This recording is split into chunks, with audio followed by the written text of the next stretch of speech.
Alright guys, we're getting somewhere. I don't quite know where, but we're getting somewhere.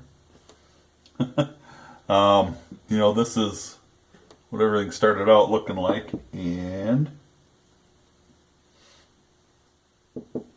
keep in mind this is soaked in ram oil right now, so it's kind of hard to tell, but that's the color we're winding up with. It's kind of a medium as opposed to what, a dark bluing is. And I like it that way.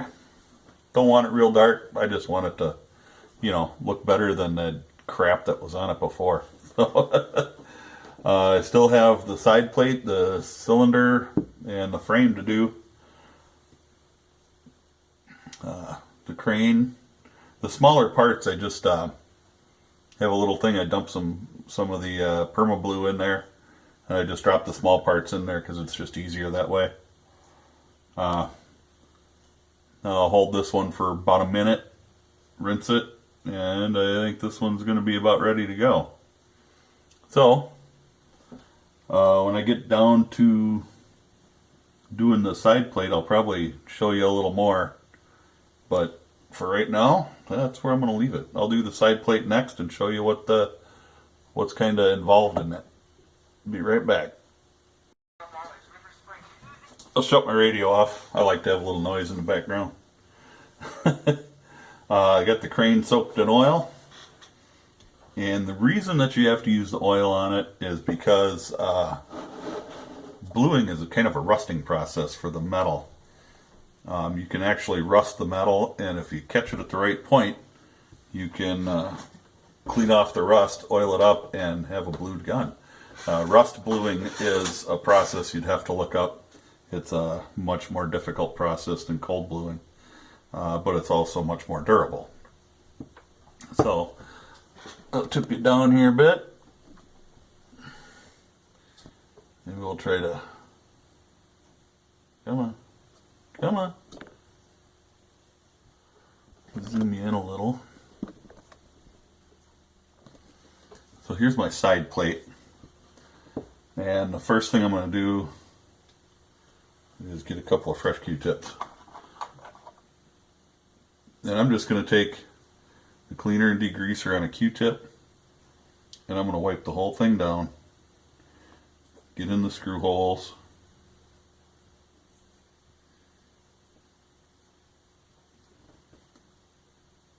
now my hands are clean within an inch of their stinking life, so I'm not real concerned with touching it. I'm trying to touch it in parts that aren't going to show. So I should be just fine.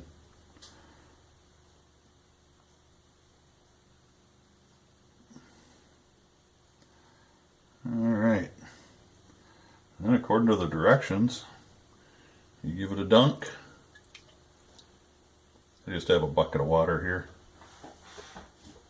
And dry it off. And you're going to want to dry it really good, because at this point that cleaner degreaser really sucks all the oils and crap out of the steel. So you really want to make sure you've got it good and dry, because it will start to rust on you almost immediately. Take a Q-tip and go inside the screw holes. Get those clean dried out too.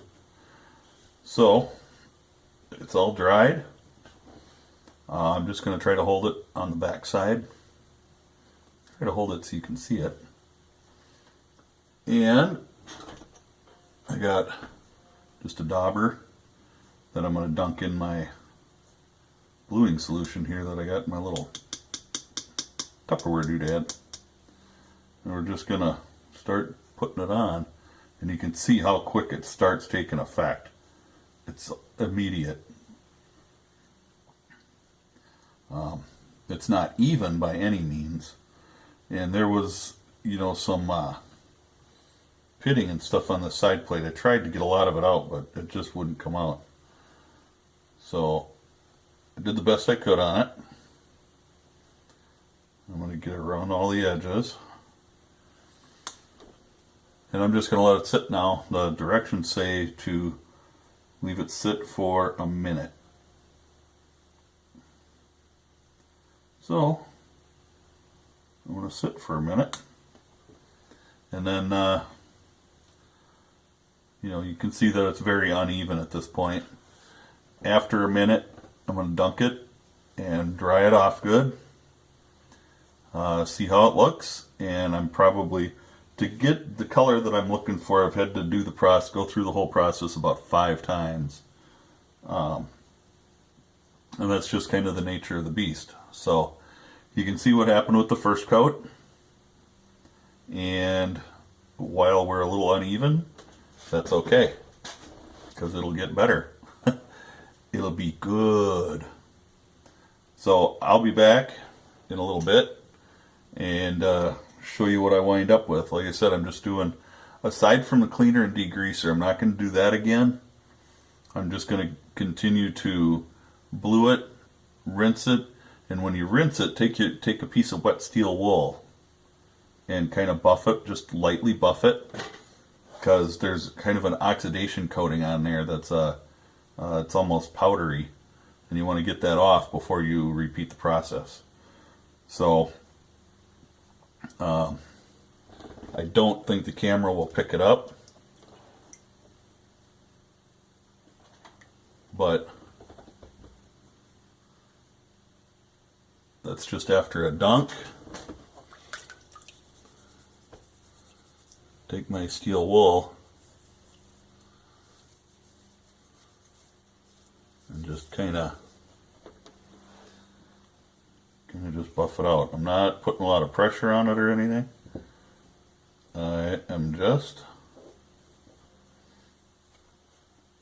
you know, you don't, if you put a lot of force into it, all you want to do is knock that oxidation off.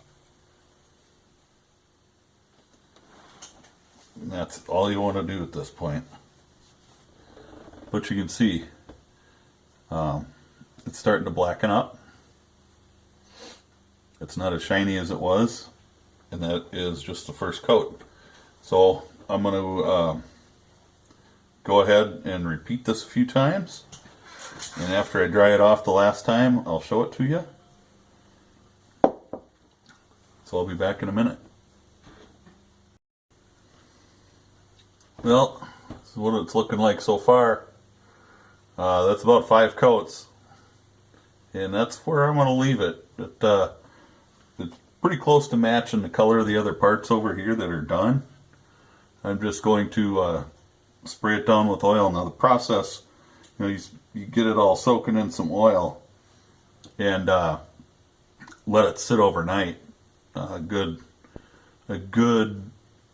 16, 18, 24 hours is better yet. Just a good soak.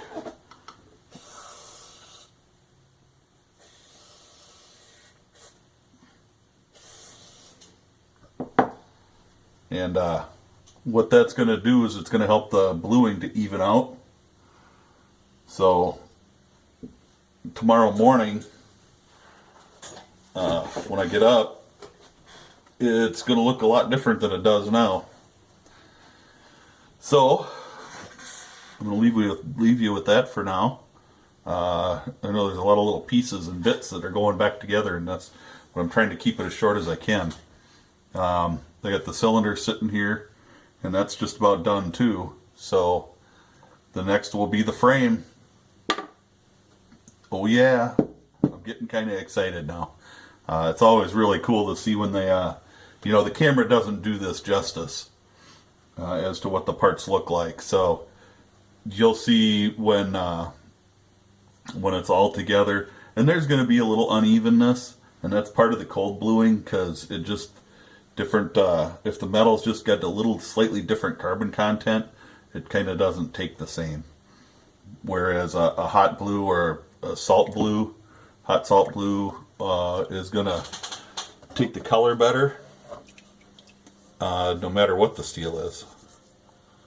So with that, I am going to say catch you with the rest tomorrow. Thanks for watching. Well, everything that's going to be blued is blued. well, at least everything that I'm going to blue. The rest of it's in pretty good shape, so I'm not going to mess with it. You know, it didn't get hydro dipped like everything else. That still just floors me that they actually did that, but I assume they were just trying out the process. So there I am. Hopefully, you know, I can still see some inconsistencies in it, and in my experience so far, a lot of times that will clear up. So I'm hoping